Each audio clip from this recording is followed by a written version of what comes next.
zimskog dana okupili smo jaku petorku mostera kako bismo besplatno pomogli lokalima koji su bili spremni da nam odmah daju dozvolu za rad.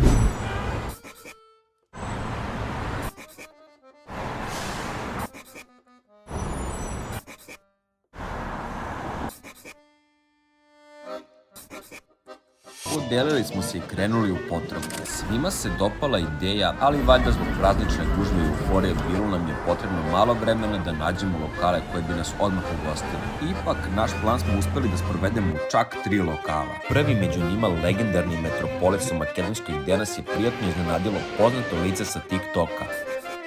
Ćao! Mi smo ekipa iz Mostepa, ukoliko imate nešto za popravku, tu smo za vas danas ceo dan. Uvek ima nešto. Borisu je bila potrebna zamena filtera na klimi. Na posao se bacio srećni Savo, jedan od mostera sa najdužim majstorskim stažom.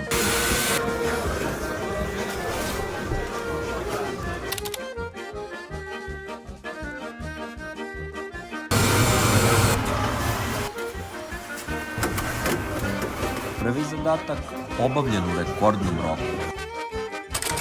Svaka čast. Ohrabreni smo krenuli dalje. Potraga za novim lokalima nije bila laka, ali kad smo prolazeći Dorčelom zapazili jedan malo drugačiji kiosk, znali smo da moramo da pokušamo. Ćao!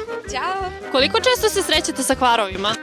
Pa ne toliko često. Ukoliko imate neki kvar, mi danas popravljamo besplatno. Imamo.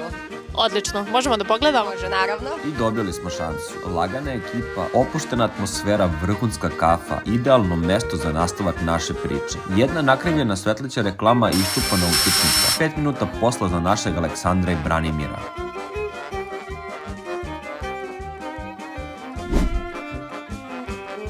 Dobro raspoloženi nastavili smo dalje i nedugo zatim privukao nas je jedan poseban izlog ušuška na raskrsnici kralja Petra i Strahinjića bana. Ćao! Mi smo ekipa iz Mostepa, danas popravljamo besplatno sve, ukoliko postoji neki kvar, da li ima u lokalu kod vas? Pa zapravo ove stolice su nam baš rastemane. Imamo rešenje. Pluo, veganski sladoled je još svašta nešto, a i nešto neočekivano. Sve završeno i sve savršeno za kraj 2024. godine.